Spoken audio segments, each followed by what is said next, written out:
I will never forget the sound of her scream. It wasn't loud, but it was sharp, like something breaking inside.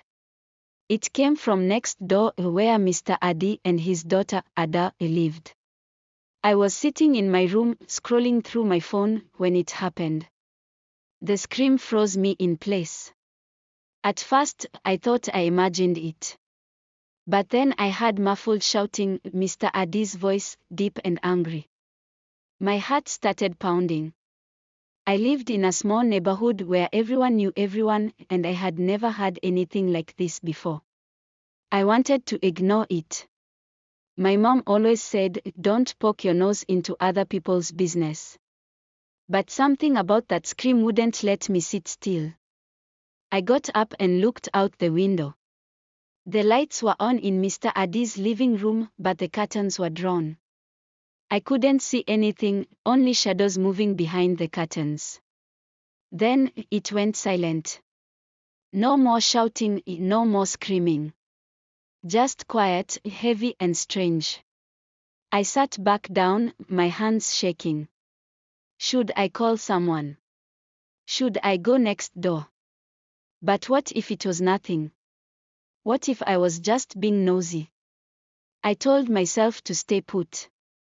I tried to go back to scrolling my phone, but the scream echoed in my mind, over and over again. Something felt wrong. Something was wrong. I just didn't know how bad it was. Not yet. Over the next few days, something felt off. Ada didn't come outside anymore. She used to sweep the front porch every morning. Sometimes, she would sit by the steps, scribbling in her notebook. But now, it was like she'd vanished. I walked by their house every day after school. The windows were closed, the curtains drawn. The house looked empty, but I knew it wasn't. I saw Mr. Adi once, sitting on the porch with a cup of tea. He smiled and waved at me like nothing was wrong. But his smile didn't reach his eyes.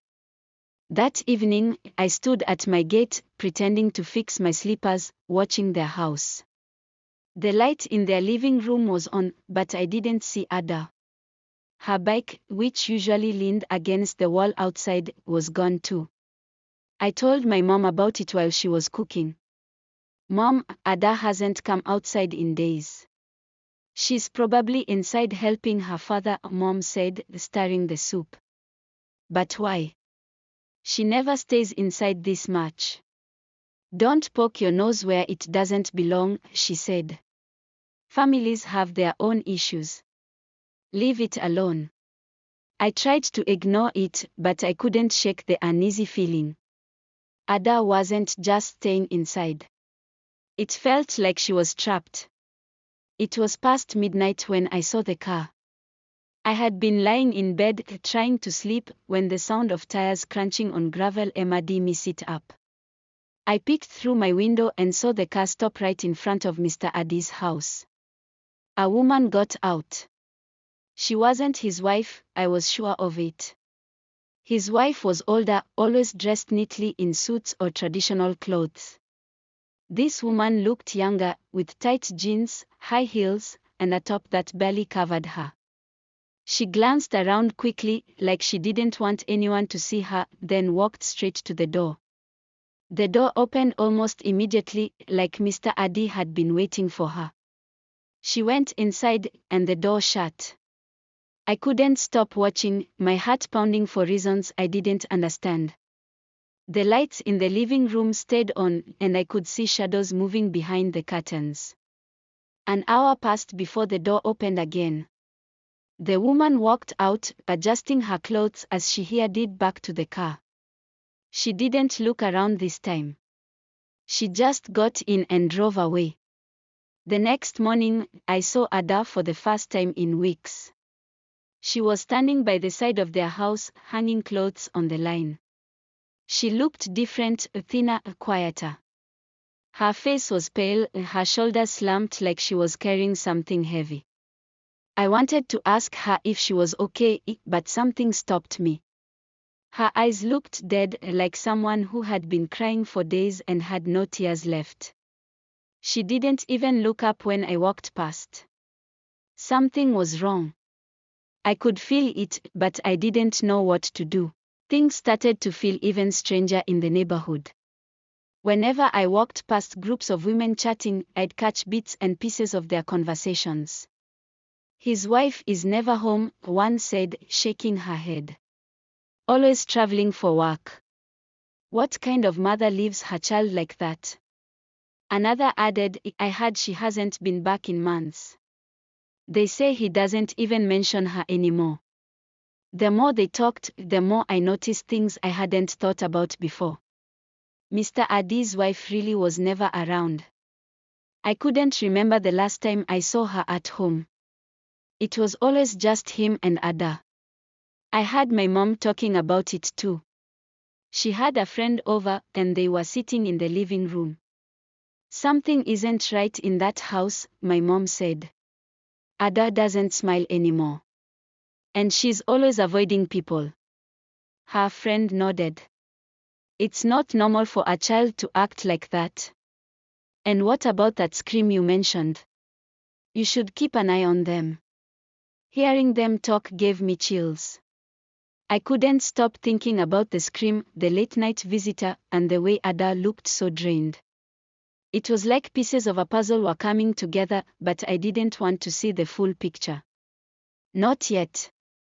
Something about it all felt too dark. Too real. It was a hot afternoon, and I saw Ada sitting alone by the gutter near her house. She had a small notebook in her lap, and she was writing so fast it was like she was trying to get all her thoughts out before they disappeared. I stood at a distance, unsure if I should approach her. I didn't want to scare her off, so I just watched. Her face looked tired, more than tired. It was like she had given up. Her eyes were red and swollen, her lips trembling as she wrote. Then, suddenly, she wiped her face with the back of her hand, stood up, and went inside. She left the notebook on the ground, forgotten. I don't know what made me walk over to it. Maybe I was curious. Maybe I already knew something was wrong and needed to see for myself. Whatever the reason, I picked it up. The notebook was plain, with no name on the cover. I hesitated for a moment. Should I open it? It felt like I was invading her privacy, but something in my gut told me I needed to look. The first page was filled with small, messy handwriting. I read the first line. I hate him. I hate him so much. My heart started beating faster. I turned the page and kept reading. The words became darker and scarier the more I read. He says I'm the only one who understands him now. He says I remind him of Mom when she was young. He touches me when no one is around. I feel dirty. I want to die. The notebook slipped from my hands and hit the ground. I couldn't breathe. My legs felt weak, like they were about to give out. My mind was racing. I looked around to see if anyone had noticed me, but the street was empty. The house was quiet. My chest tightened. This wasn't just a bad feeling anymore. Something terrible was happening in that house. I picked up the notebook and ran home. I had to tell someone. I couldn't keep this to myself. I couldn't sleep that night, thinking about what I had read in Ada's journal. My chest felt tight, and I knew I had to tell someone. The next morning, I showed the notebook to my mom. At first, she just stared at it, her face blank. Then she looked at me. This is serious, she said quietly. We can't ignore this. Let's go. We walked to Mr. Adi's house together. My heart was pounding so hard, I thought it might burst. When we got to his door, my mom knocked hard, like she was ready for a fight. Mr. Adi opened the door, smiling like nothing was wrong. Mama Nkechi, he said warmly, pretending to be his usual self. What brings you here? But my mom wasn't playing. She stepped forward, her voice sharp. Where is your daughter? His smile slipped for a second, but then he laughed. What do you mean? Ada is fine. She's inside, resting. My mom pushed past him into the living room. Ada, she called. Ada sat in the corner of the living room, her small body curled up like she was trying to disappear. She didn't look up when we walked in. Her hands gripped the edge of her dress tightly, her knuckles white. Tell me what's going on, my mom said, her voice softer now as she knelt down in front of Ada. But Ada's body was trembling. She shook her head, tears running down her cheeks. I can't, she whispered. You can, my mom said gently. We are here to help you. Tell me. Mr. Adi laughed nervously behind us. Oh, Mama Nkechi, why are you making this kind of trouble? Ada is fine. Look at her sitting there. She's fine. But my mom wasn't smiling. Child, tell me what's happening. Don't be afraid. I'm here now. Ada started to cry harder, her words spilling out between sobs. He makes me stay in his room, she said. He touches me. My mom gasped, and I felt my knees go weak. Mr. Adi tried to step forward, but my mom turned on him, her face blazing with anger. How dare you, she shouted. How could you do this to your own child? Mr. Adi tried to speak, his voice shaking now. It's not what you think. Enough, my mom yelled, cutting him off. You're a monster. She grabbed Ada by the arm and pulled her to her feet. You're coming with us, she said firmly. Mr. Adi stepped forward again, but my mom didn't back down. If you touch her or me, I'll call the police right now, she said, holding up the journal. And I'll show them this. Ada looked at her father, terrified, but my mom held her tightly. Don't look at him. You're safe now. For a moment, he just stood there, his face pale and his hands shaking. Then he backed away, muttering under his breath. We didn't wait. My mom held Ada close as we walked out of the house, leaving Mr. Adi standing in the doorway, watching us go. Mr. Adi shouted as we left, his voice echoing through the neighborhood. If you take her, I'll call the police on you. I'll say you're kidnapping her. Do it, my mom snapped, her voice sharp like a knife. And when they come, I'll show them her journal. I'll tell them everything. His threat stopped. He stood there, fists clenched, breathing heavily, but he didn't follow us out. We walked quickly, almost running, back to our house. My heart was pounding in my chest. I couldn't believe what just happened. Ada didn't say a word the whole way, but she clung to my mom like her life depended on it. When we got inside, my mom locked the door and pulled Ada into a hug. You're safe now, she whispered. Ada didn't respond. She just cried, her tears soaking into my mom's shirt. For the first time, I realized how small she looked, like a child trying to hide in her own skin. That night, Ada slept in my room. She didn't talk, didn't eat, just curled up on the mattress like she wanted to disappear. I stayed up, watching her breathe, wondering how someone could hurt their own child like that. The news spread fast, and by the next week, Ada's mother, Mrs. Adi, came back. She arrived in the evening, dragging her suitcase behind her. She looked tired but furious, like someone ready for war. Everyone in the neighborhood came out to watch. She didn't waste time. She stormed straight into the house. From where I stood with my mom, we could hear her shouting. Adi, come out here. Now. Mr. Adi came out, acting calm, like nothing had happened.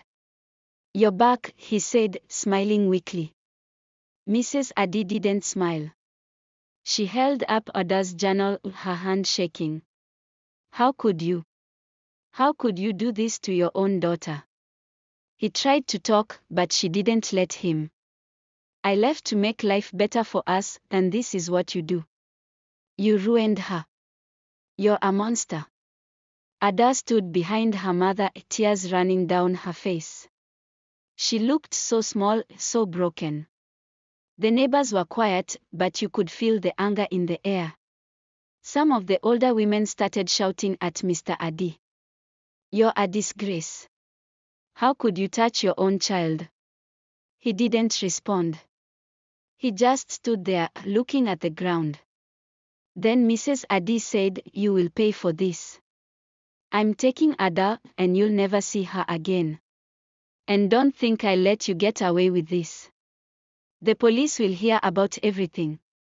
She grabbed Ada's hand and walked out. The neighbors clapped and cheered as they left, but I couldn't help noticing the sadness in Ada's eyes. It wasn't over for her, not even close. Ada's mother didn't waste time. She took Ada and the journal straight to the police station. She explained everything, her voice shaking with anger and pain. The officers listened carefully and asked Ada a few questions. She was scared at first, but with her mom by her side, she told them what her father had been doing. The police didn't hesitate. That same evening, they came to the neighborhood to arrest Mr. Adi. I watched from my window as they dragged him out of his house. He didn't fight back, but he kept shouting, it's a lie. They're lying. The neighbors all came out to watch. Some of them yelled at him, calling him a monster. Others just stood there, stunned. As the police car drove away, I looked over at Ada. She was standing with her mom, holding her hand tightly. Her face was pale, and her eyes were red from crying, but there was a small flicker of relief. Maybe, just maybe, she felt safe for the first time in a long while. The next few days, people in the neighborhood couldn't stop talking about what had happened. Some were angry that nobody had noticed sooner. Others blamed Mr. Aid's wife for being away so much. But my mom told them all, this isn't about blaming anyone but him. He's the one who did this. Mr. Aid's trial came quickly. When Ada's journal and her testimony were presented in court, the judge didn't hold back. He sentenced Mr. Ade to 20 years in prison. The news spread like wildfire, and for the first time, the neighborhood felt a sense of justice. But justice didn't erase the pain. It didn't fix everything. It was just the first step in helping Ada and her mother rebuild their lives. And even though Mr. Ade was gone, the memories he left behind were harder to lock away. Months passed, but things didn't feel normal. Mr. Ade was in prison, but the house next door was empty and quiet. Ada and her mom moved to her grandmother's place in another town. It was like they wanted to disappear and leave all the bad memories behind. When Ada left, she was like a shadow of herself. She didn't smile anymore. Her eyes looked hollow, like someone who had cried too much. She stopped talking to people, even me. Every time I tried to check on her, she'd just nod or say, I'm fine, but I knew she wasn't. Some kids at school started whispering about her. They said cruel things, like she's weird now or it's her fault for not speaking up sooner. I wanted to punch them. They didn't understand. They didn't hear the scream. They didn't read the journal. Ada wasn't the same person anymore. It was like a piece of her had been stolen, and no one knew how to get it back. Even her mom looked like she carried the weight of what happened. She didn't talk about work anymore or dress up like she used to. Whenever I saw her, she was in simple clothes, holding Ada close like she was afraid to let her go. One time, before they left, I saw Ada standing outside the house, staring at the ground. I went up to her and said, you don't have to say anything, but if you ever want to talk, I'm here. She didn't look at me. She just nodded and whispered, thanks. Then she walked back inside. That was the last time I saw her. But even now, I still think about her. About how unfair it all was. About how someone so innocent could be so broken. And I wonder if she ever found a way to feel whole again. I don't know why I was the one to hear that scream, or why I felt the need to get involved. But I'm glad I did. If I hadn't, who knows how long Ada would have suffered. Sometimes, we don't want to get involved in other people's lives, but sometimes, we have to. Because if we don't, who will?